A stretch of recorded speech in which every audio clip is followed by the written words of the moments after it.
우리가 성경을 읽으면 참 날마다 새롭다 하는 것을 많이 느끼게 됩니다. 늘 보던 성경 본문임에도 불구하고 어느 날 문득 이런 본문이 있었던가라고 새롭게 느껴질 때가 많습니다. 그 본문을 여러 번 보고 또 묵상하고 또 묵상하였음에도 불구하고 이런 본문이 또 어느 날 새롭게 다가올 때가 많은 거죠. 그런 거 보면 우리가 세상의 좋은 책들, 고전, 명작 이런 것들 우리가 2번도 보고 3번도 보긴 합니다만은 그래도 성경만큼 10번도 보고 100번도 보고 저는 생각해 보니까 1000번은 택도 없이 못 본 것 같고요. 한 100번 정도 봤을라나 잘 모르겠습니다. 뭐 깊이 공부하고 이런 건 했는데 통독은 많이 안 했기 때문에 많이 못 읽었을 것 같아요. 그런데 이제 성경을 보면 참 생명의 말씀이, 하나님의 말씀이 살아있는 생명의 말씀이 이런 거로구나라는 걸 느끼면서 그 말씀이 제가 살아가는 생명의 에너지가 될 때가 참 많습니다. 여러분도 그렇죠, 그죠? 오늘 본문도 늘 이렇게 스쳐 지나가는 듯한 그런 본문이었는데 이번에 말씀을 준비하면서 새롭게 많이 보게 되었습니다. 오늘 대림절 둘째 주일입니다. 그래서 대림절 기간을 맞이해서 우리가 대림의 신앙으로 좀 살면 좋겠다, 그런 제 마음이 있어서 저와 여러분들이 함께 대림의 신앙으로 살기를 바라는 마음에서 대림의 신앙으로 살았으면 좋겠다, 그런 마음으로 대림의 신앙으로 삽시다, 그런 제목으로 말씀을 드리겠습니다. 다시 옆에 분하고 인사를 한번 나누시겠는데요. 대림의 신앙으로 삽시다. 시작. 대림의 신앙으로 삽시다. 이 대림의 신앙이 무언가, 우리가 글자 그대로는 예수님이 다시 오심을 고대하면서 그런 믿음을 갖고 살아갑시다, 그런 말이잖아요. 쉬운 말이에요. 쉬운 말이지만 이것을 우리의 삶에서 그대로 실천하며 사는 것은 결코 간단하지 않다는 것 알 수 있잖아요. 왜냐하면 세상이 우리로 하여금 그렇게 살도록 놓아주질 않아요.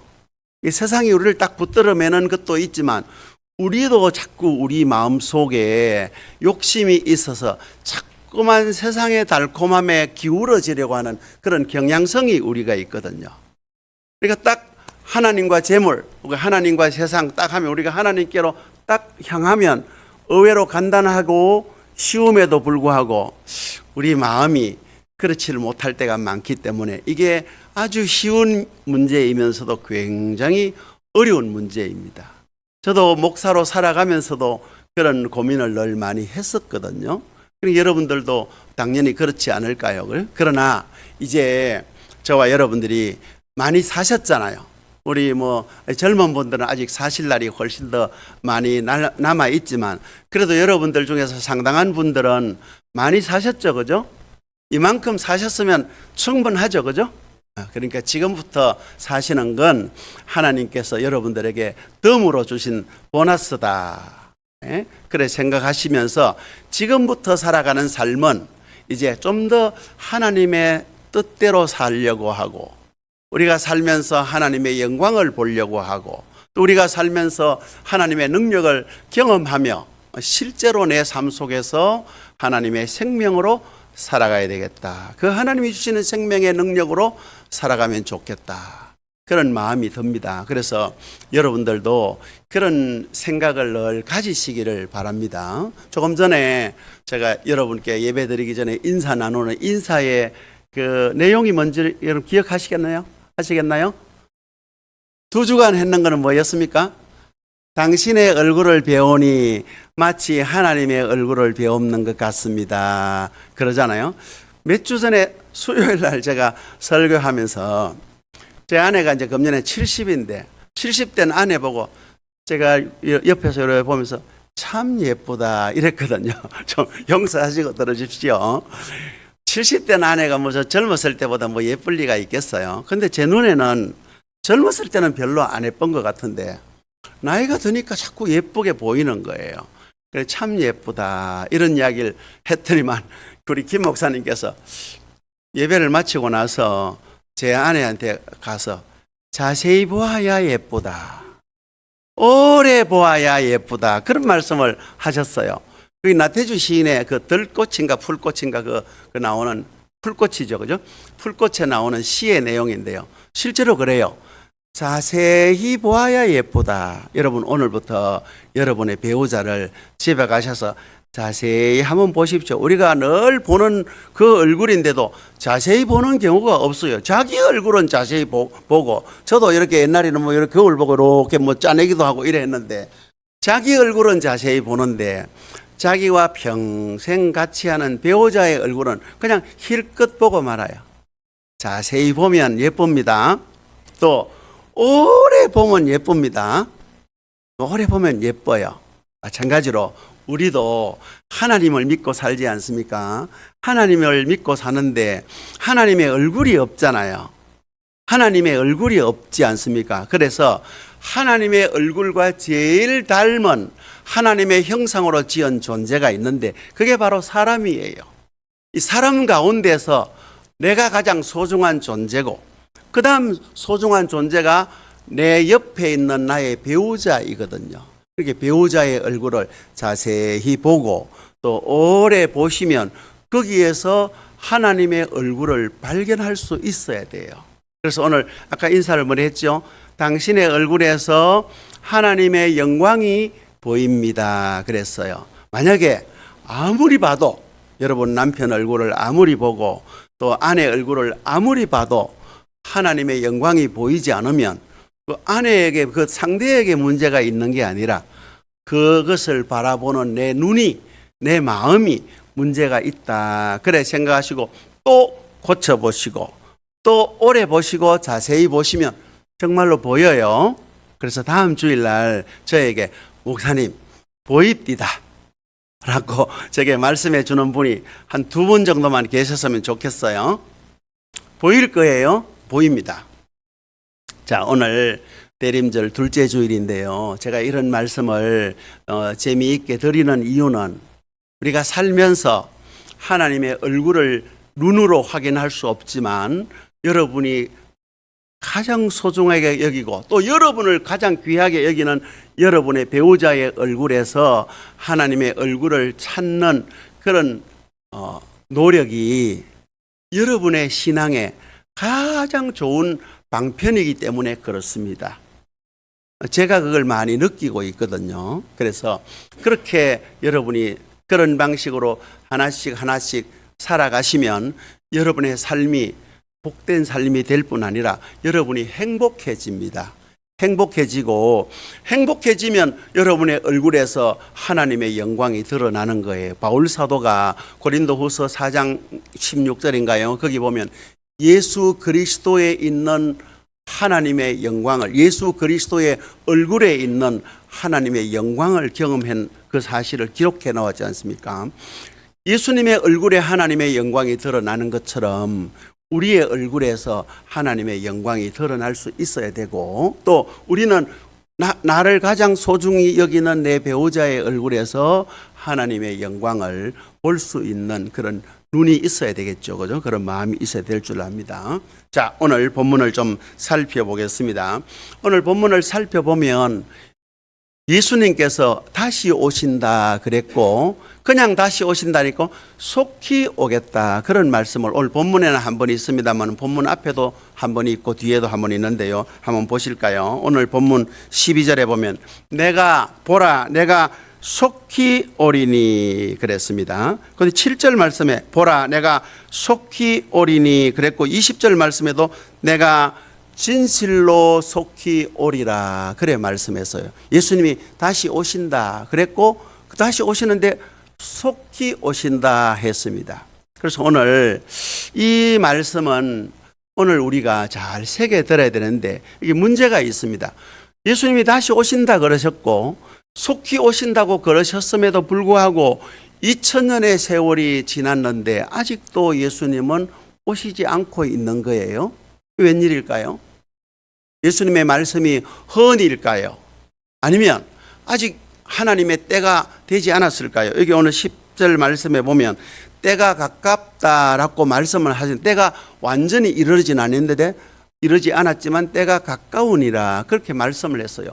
가까웠으면 임박했지 싶은데 왜 아직 하나님의 때가 이르지 않았는가? 그건 이제 우리의 숙제인 것이죠. 자, 그건 좀 뒤로 우리가 조금 제쳐놓고요.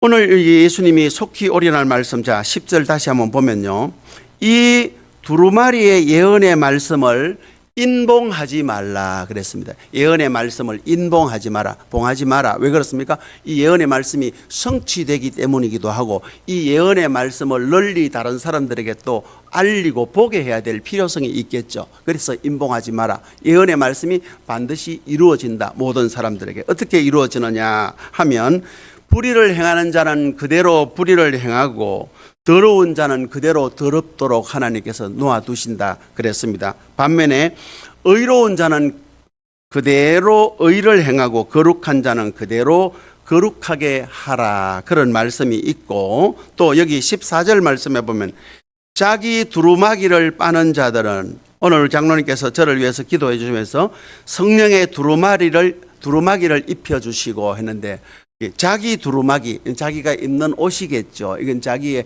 행위를 의미하는 것입니다. 자기의 행위를 늘 성결하게 하고 정결하게 빠는 자들은 복이 있으리니 이는 그들이 생명나무에 나아간다. 생명나무에 나아가며 문들을 통하여 성에 들어갈 권세를 받는다 그랬습니다. 반면에 15절 말씀에 보면 개들과, 여기서 말하는 개는 그냥 강아지를 이야기하지는 않겠죠, 그죠? 개처럼 살아가는 사람들을 말하겠죠. 개들과 점술가들과 음행하는 자들과 살인자들과 우상 숭배자들과 거짓말을 좋아하며 지어내는 자는 다 성 밖에 있으리라. 누구는 생명문 안으로, 생명성 안으로 생명나무가 있는 곳으로 들어가고, 또 어떤 사람들은 성 밖에 있다. 제 모교회가요, 대구 서교회인데 대구 서교회 옛날 이름이 성박교회였습니다.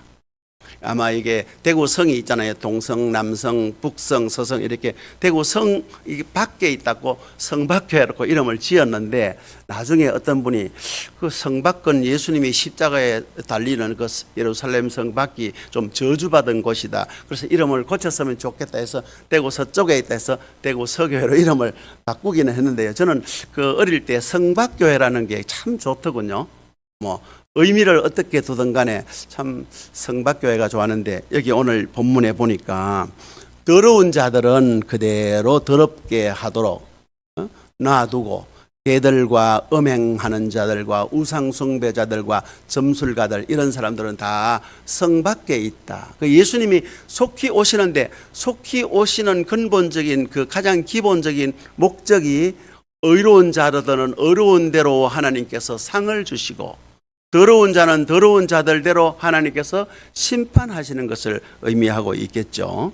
그런데 오늘 이렇게 예수님의 재림으로 말미암아 심판받을 사람은 심판받고 상을 받을 사람은 상을 받고 그것으로 끝이 속히 이루어지면 좋겠는데, 아직까지도 예수님의 재림이 이루어지지 않고 있으니 의로운 자는 여전히 고통받고 고난받으며 핍박받고 불의를 행하는 자가 오히려 득세하는 이런 세상에 우리가 살고 있는 거예요. 그래서 오늘 웬만큼 신앙적으로 돈독한 사람이라 해도 예수님의 재림을 곧이곧대로 믿고 받아들이기가 쉽지 않다는 게 오늘 우리가 가지고 있는 신앙의 딜레마예요. 그렇죠, 그죠? 예수님의 재림 신앙, 대림 신앙으로 살면 되는데, 이 대림 신앙으로 살려고 하니 아직까지도 예수님의 재림이 이루어지지 않고 있으니까 우리가 어찌 갈피를 못 잡는 그런 상황이 된 것입니다. 그럼에도 불구하고 성경은 한 군데 두 군데가 아니라 여러 수도 없이 예수님의 재림을 말씀하고 있고, 교회력의 시작이 대림절로부터 교회력이 시작된다는 것 자체가 예수님의 재림을 우리 교회 공동체 기독교 신앙의 가장 근본으로 삼고 있다는 증명 아니겠습니까? 그렇기 때문에 교회는 이 재림에 대하여 적극적으로 해명하고 변정해야 될 책임이 있는데, 이게 이제 어려운 거예요. 이게 이제 교회에서 적극적으로 해명하지 않으니까 엉터리 종말론이 나오고 엉터리 재림론이 나오는 거예요. 그래서 자칭 우리나라에는 한때, 지금은 잘 모르겠습니다만 자칭 재림 예수라는 사람이 한때 80년대 90년대 우리나라에 38명이 있었다고 합니다. 근데 그 사람들 거의 다 죽었어요. 문선명도 재림 예수라 했는데 자기도 죽고, 이초석이도 죽고, 다 그 사람들 많이 죽었어요. 권신찬이도 죽고, 다 죽었습니다. 죽고 나니 할 말이 없어지니까 그 사람하고 살았던 배우자가 또 거룩한 어머니라 이런 이야기를 하고 있어요. 참, 사이비 이단들이 엉터리 재림론을 갖고 우리 교인들을 가지고 노는 듯한 그런 느낌이 들 때가 참 많지 않습니까? 이런 때 우리는 좀 더 올바른 성경적인 재림관을 확립해야 됩니다. 그런데 이제 문제는 우리가 좀 바른 재림관을 확립하고 싶은데 예수님의 재림을 그래서 확실한 사건으로 믿고 그 예수님의 재림을 늘 마음에 품고 살아가는 그런 대림의 신앙으로 살면 좋겠는데, 한 가지 문제가 있는데 그 문제가 뭐냐 하면 예수님의 재림이 지체되고 있다는 것이고, 또 이 지체되는 것이 하루 이틀도 아니고 언제일지 모르는 거예요. 이제 여기에 이제 우리의 큰 딜레마가 있죠. 자, 우리가 예수님의 재림을 생각할 때 여러분이 꼭 주의해야 될 것이 하나 있는데요. 예수님의 재림을 어떤 신화적인 방식으로 이해하면 안 된다는 거예요.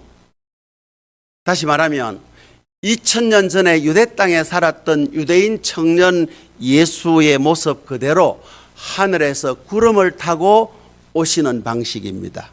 성경은 그렇게 말씀하고 있잖아요. 사도행전 1장부터 성경에 그런, 데살로니가 전서도 그런 말씀이 있고, 성경에 이렇게 기록되어 있으니 예수님이 재림하실 때는 공중에서, 하늘에서 구름을 타고 2000년 전에 사셨던 예수님의 청년 예수 그 모습으로 다시 오실 것이라고 생각하는 방식입니다.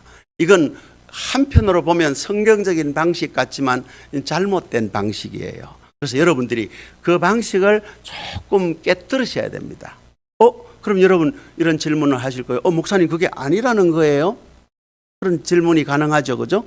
아마 여러분들 중에서 제가 조금 전에 말씀드린 그런 방식으로 예수님이 재림하실 것이라는 생각을 갖고 계신 분들도 많이 계실 거예요. 왜냐하면 찬송가에도 그런 가사들이 많잖아요. 하나님의 나팔 소리 전지진동하실 때, 그래서 재림의 장면을 묘사해 보면 하늘에서 천군 천사의 나팔 소리가 있고 예수님께서 구름을 타고 딱 오시잖아요. 이게 성경이 그렇게 표현하고 있지만 그게 사실적인 표현이 아니라는 거예요. 왜냐하면 이 우주 공간에는 부활하신 예수님께서 성천하셨는데, 그 하늘에 올라가셨는데 우주 공간에는 예수님이 계실 만한 공간이 없어요.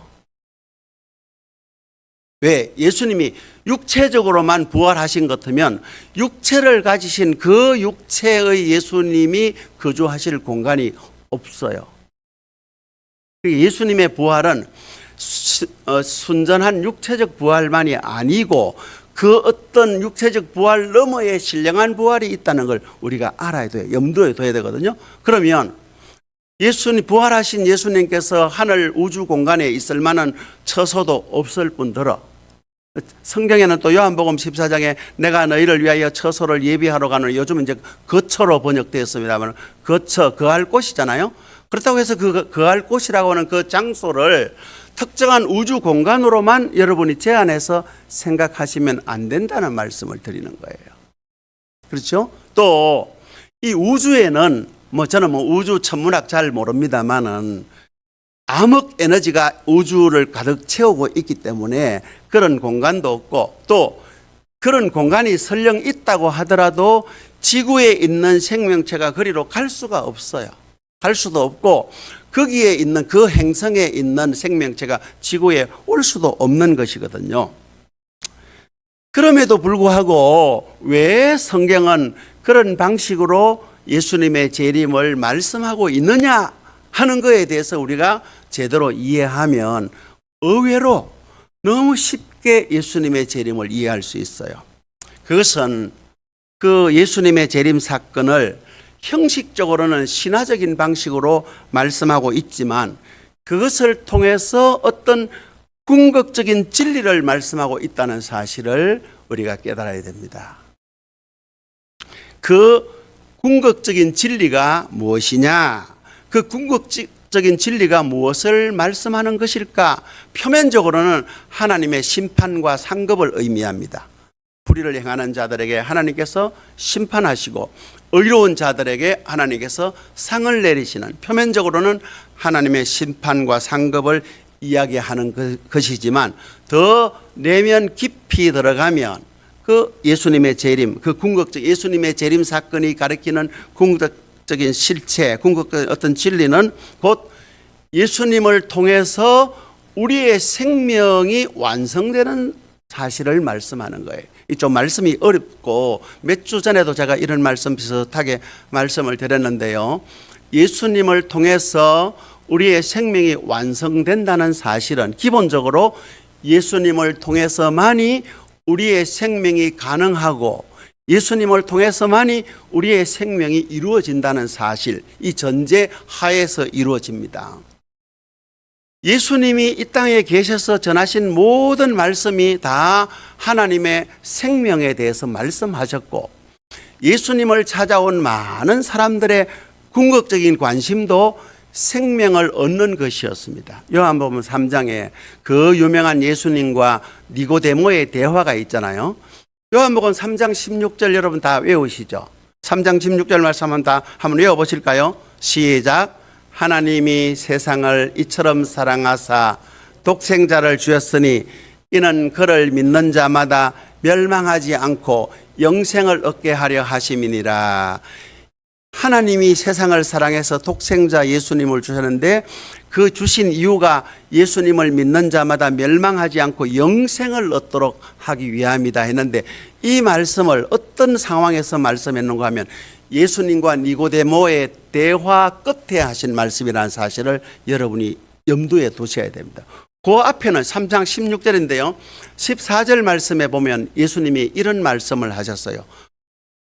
모세가 광야에서 뱀을 든 것 같이 인자도 들려야 하리니 왜냐하면 이는 그를 믿는 자마다 영생을 얻도록 하기 위함이다. 예수님이 십자가에 달리신 그 이유도 예수님 때문에 예수님을 통하여 예수님으로 인하여 영생을 얻도록 하기 위함이라는 것을 이야기를 했어요. 자, 이걸 우리가 실제 우리 삶 속에서 우리의 생명과 직접 연관되는 것으로 여러분이 알고 깨닫고 경험하시느냐 그냥 교리적으로만 이해하느냐에 따라서 여러분의 삶이 완전히 달라집니다. 예수님의 제자들은 요한을 비롯한 베드로, 야고보, 요한, 안드레, 빌립 모든 예수님의 제자들은 그 예수님이 전해주신 그 말씀에서 또는 예수님이 사셨던 그 삶과 예수님의 십자가 사건과 부활을 통해서 예수님의 성천 사건을 통해서 예수님이 우리의 생명이 되신다는 사실을 직접 경험한 거예요. 오늘날 그 제자들의 생명 경험이 오늘 우리들의 생명 경험이라는 사실을 여러분이 아셔야 돼요. 요한복음 12장에 보면요. 유명한 말씀이 있습니다. 24절에 한 알의 밀이 땅에 떨어져 한 알 그대로 있으면 썩지 않고 죽지 않으면 한 알 그대로 있지만 죽으면 많은 열매를 맺는다. 이거 조금 설명이 필요한데요. 요한복음 12장을 잠깐 한번 찾아보시겠습니까? 요한복음 12장에 찾아보시면요. 먼저 24절 말씀을 제가 소개를 했는데 23절 말씀에 보면요. 예수께서 제자들에게 이렇게 말씀하십니다.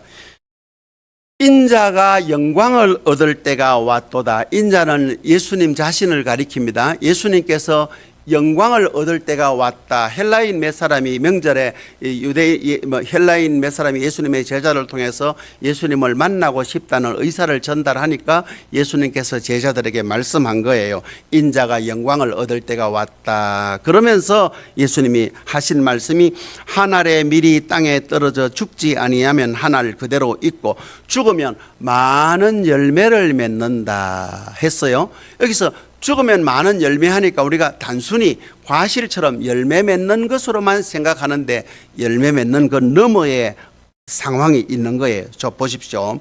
25절 말씀에 보면 자기의 생명을 사랑하는 자는 잃어버릴 것이요 자기의 생명을 애지중지하고 사랑하지 않는 사람이 누가 있겠습니까? 그럼에도 불구하고 예수님께서 자기의 생명을 사랑하는 자는 잃어버린다. 자기 생명에 대한 애착을 말하겠죠. 그 다음에 이 세상에서 자기의 생명을 미워하는 자는 영생하도록 보전하리라. 이게 역설적인 진리인데요. 생명의 원리 혹은 생명의 본질에 대해서 말씀하는 거예요. 그럼 예수님께서 자기 생명을 사랑한다, 자기 생명을 미워한다는 이 말씀을 우리가 조금 더 의역해 보면 우리가 답을 얻을 수 있지 않겠습니까? 우리가 일반적으로 생각하는 자기 생명을 사랑하는 거하고 진실로 자기 생명을 얻는 거하고는 완전히 차원이 다르다는 것을 말씀하거든요. 자, 보십시오. 여기 28절 말씀에 보면 예수님께서 마지막으로 이런 말씀을 하십니다. 아버지여, 아버지의 이름을 영광스럽게 하옵소서라고 예수님께서 하나님께 기도하는 방식으로 예수님의 말씀이 마칩니다. 그러니까 28절에 어떤 현상이 나타났는가 하면 하늘에서 소리가 났습니다. 하늘에 소리가 나서 이르되 내가 이미 영광스럽게 하였고 또다시 영광스럽게 하리라 했습니다. 예수님을 영광스럽게 했고, 왜냐하면 그 앞에 23절에 인자가 영광을 얻을 때가 왔다 그랬잖아요. 그래서 예수님께서 마지막으로 아버지의 이름을 영광스럽게 하십시오 했는데 하늘에서 소리가 나기를 내가 이미 영광스럽게 하였고 또다시 영광스럽게 하리라 했습니다. 근데 더 중요한 말씀은 여기 보십시오. 30절 말씀에 예수님께서 하늘에서 나는 소리에 대해서 해석을 해 주시는데요. 30절에 이렇게 말씀했어요. 이 소리가 난 것은 나를 위한 것이 아니요. 누구를 위한 것이라고요? 너희가 누굽니까? 예수님의 말씀을 듣고 있는 제자들로 하여금 주신 말씀이다. 다시 말하면 하나님의 영광이 제자들에게 나타났다는 거거든요. 하나님의 영광이 나타났다는 것은 하나님의 생명이 영생입니다. 하나님의 생명이 제자들에게 온전히 주어졌음을 요한 사도가 이야기하는 거예요. 요한복음과 요한계시록은 다 예수님의 제자였던 요한이 기록한 책이지 않습니까? 그런 면에서 우리는 예수님을 통한 생명 경험, 그것도 시시한 이런 육체적으로 흐르는 이 피와 살과 피로 이루어진 이 생명 너머에 있는 참 생명을 경험한 거예요. 예수님의 제자들은. 예수님은 생명의 말씀을 전하셨고 그 예수님의 말씀과 예수님의 삶을 통하여 제자들은 예수님에게서 생명을 경험한 거예요. 그 생명 경험이 오늘 우리들에게도 동일하게 이루어진다는 사실을 성경에 기록해 놓았거든요. 한 군데 더 보겠습니다. 요한복음 20장 31절 말씀에 보면요.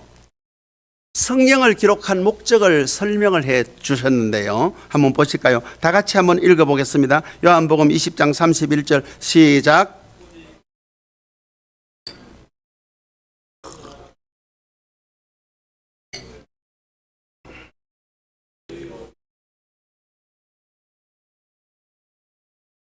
예, 감사합니다. 성경을 기록한 이유가 두 가지인데 하나는 예수가 하나님의 아들이라는 사실을 너희들로 하여금 믿게 하려 합니다. 그랬고 두 번째로는 그 이름을 힘입어 무엇을 넣는다고요? 생명. 이 생명은 살과 피로 이루어진 이 생명 너머에 있는 생명 그 자체를 이야기하는 거예요. 이게 영생. 지난번에 한번 말씀드렸죠. 요한 사도가 쓴 모든 성경에는 생명이라는 단어와 영생이라는 단어가 동일한 단어라고, 이게 조에라고 하는 단어인데요. 헬라어로 똑같다는 말씀을 드리는 거예요. 아들이 있는 자에게 생명이 있고 아들이 없는 자에게 생명이 없다는 요한 1서 5장에 나오는 그 말씀도 아들이 있는 자에게는 영생이 있고 아들이 없는 자에게는 영생이 없다, 그런 말씀인 거예요. 그래서 우리는 이 생명이 무엇인지 또는 생명 완성이 무엇인지를 여러분들이 생각하셔야 돼요. 여러분, 오늘도 한은숙 집사님 모친 되시는 김정숙 집사님께서 오늘 금년에 90세라고 그러더군요. 오늘 새벽 1시에 소천하셨다고 합니다. 근데 그분의 생명이 이제 90년 이 땅에 오셨다가 그분의 생명이 이제 세상을 떠나셨어요. 세상을 떠난 그분의 육신은 땅에 있고 그분의 생명은 이제 호흡이 끊어져서는 그 생명은 어디로 갔을까요? 이런 걸 우리가 여러분들이 조금 깊이 생각할 수 있는 그런 여유가 있어야 됩니다. 그게 없으면 우리가 죽을 때까지 허덕거리고 살아야 돼요. 언제까지나 우리가 헐떡거리며 살 수는 없지 않겠습니까? 우리가 하나님이 주시는 이 생명을 얻었으면 하나님이 주시는 이 생명을 충만하게 누리며 살아가야 되지 않겠습니까? 그죠? 그런 면에서 우리는 생명 완성이 무엇인지를 생각해야 돼요. 조금 전에 말씀드렸듯이 예수님을 찾아온 사람들의 관심도 생명이었고 예수님의 말씀의 핵심도 생명을 얻도록 하는 것이었습니다. 여기서 이제 우리가 생각할 것은 세상에서 생명을 얻는 것이 무엇인가라는 거예요. 대부분의 사람은 잘 입고 잘 먹고 돈 많이 벌어서 건강하게 사는 것이 생명을 얻는 것이다. 그게 생명이지 뭐 다른 게 있느냐. 그건 이제 거기까지 세상 사람들이 생각하는 기준이에요. 예수님을 모르는 사람들이 생각하는 기준입니다. 그러나 그것도 여러분이 쉽지 않다는 거 알잖아요. 여러분 평생도록 일하고 열심히 돈을 모으려고 사셨지만 돈 많이 모으셨는지는 모르겠어요. 근데 우리가 소유가 아무리 많은들 또 못합니까? 누가복음 12장인가요? 누가복음 12장 14절에 보면 삼가 모든 탐심을 물리치라. 사람의 생명이 그 소유의 넉넉함에 있지 아니하다 말씀했잖아요. 그 소유의 넉넉함, 10억 부자나 100억 부자나 1조 부자나 뭐 소유의 넉넉함에 우리의 생명이 있지 않다 그랬잖아요. 오히려 예수님께서는 너희 소유를 팔아 구제하여 낡아지지 아니하는 배낭을 만들라 그랬어요.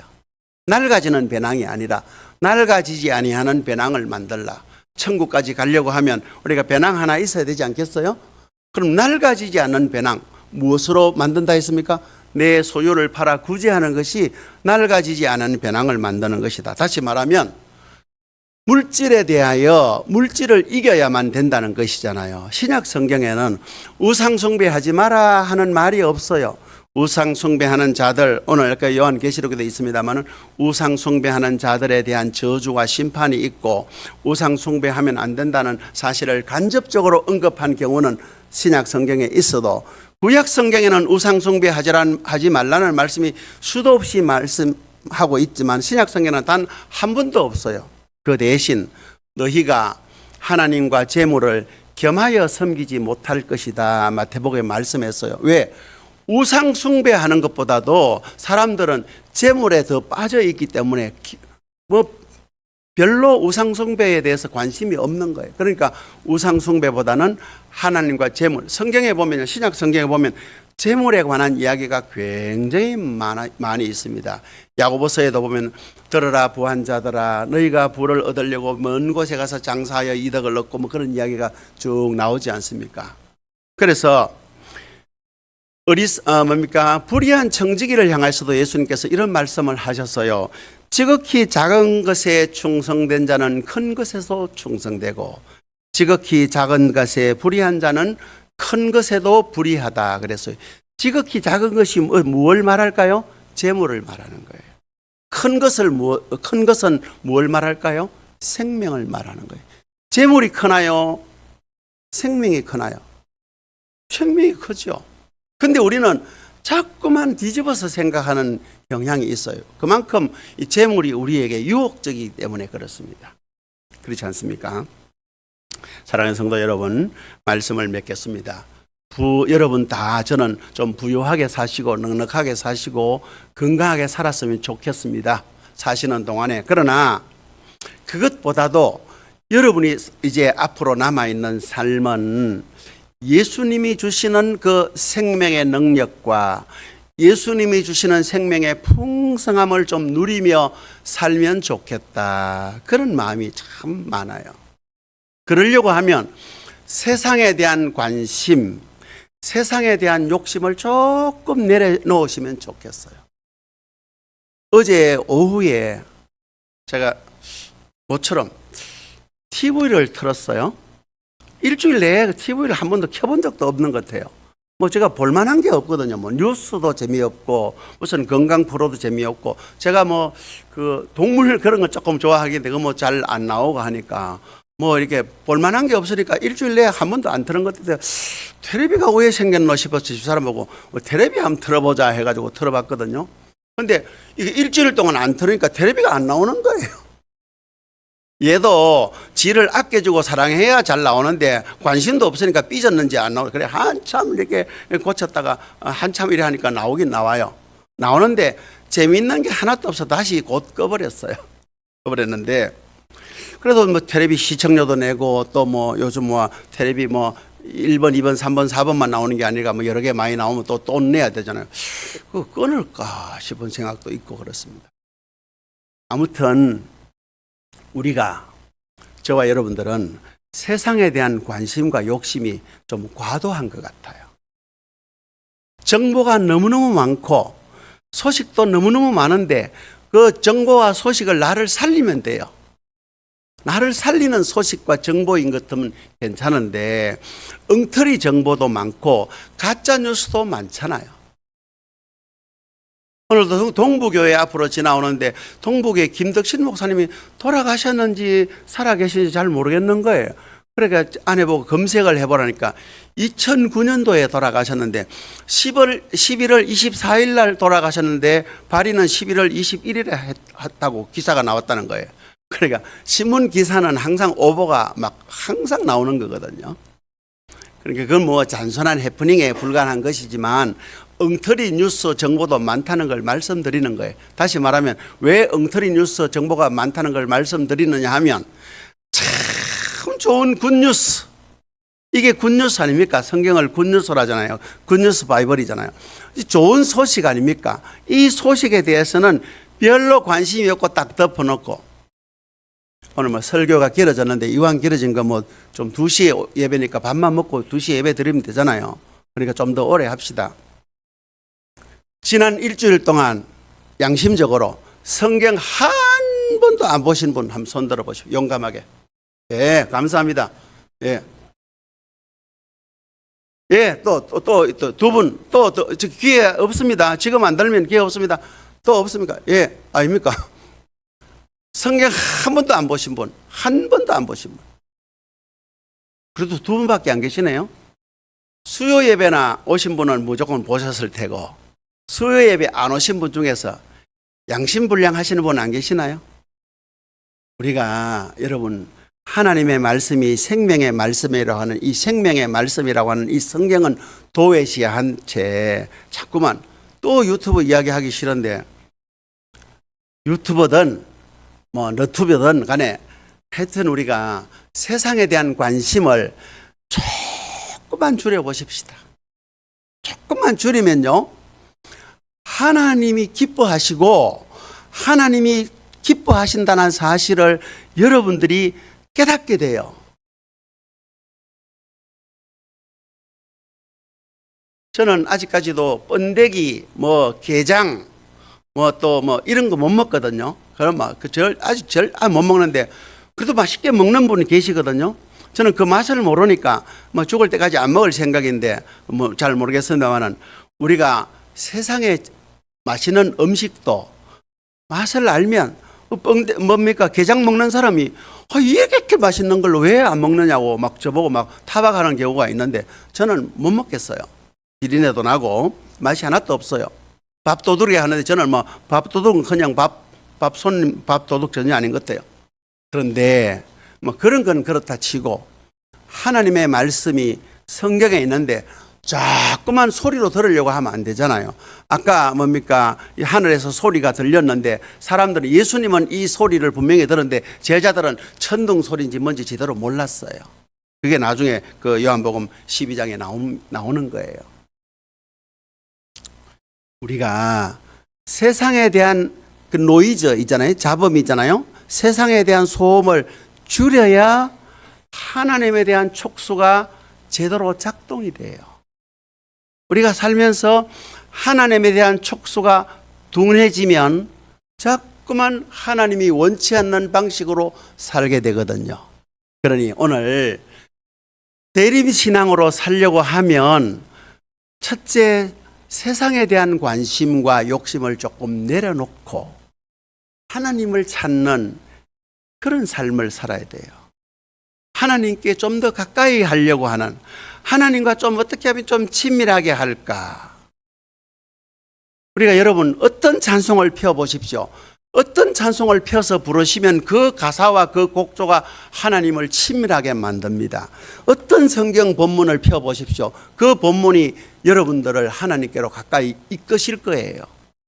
그런 걸 놔두고 여러분 야구도 보고 축구도 보시고 또 유튜브도 보시고 또 건강 프로도 보시고 걸어서 세계 여행도 가고 자연인이다 다 보십시오. 저도 많이 알고 있죠. 그거 아무리 봐도 하나님께 가까이 가기 굉장히 어렵습니다. 왜 그렇게 어리석은 방식으로 사는지를 모르겠어요. 오늘부터 그렇게 살지 맙시다. 자, 옆에 분하고 이제 다짐을, 오늘부터 그렇게 살지 맙시다 하면 좀 다짐하는 투로 한번 말씀을 하겠습니다. 시작. 오늘부터 그렇게 살지 맙시다. 예.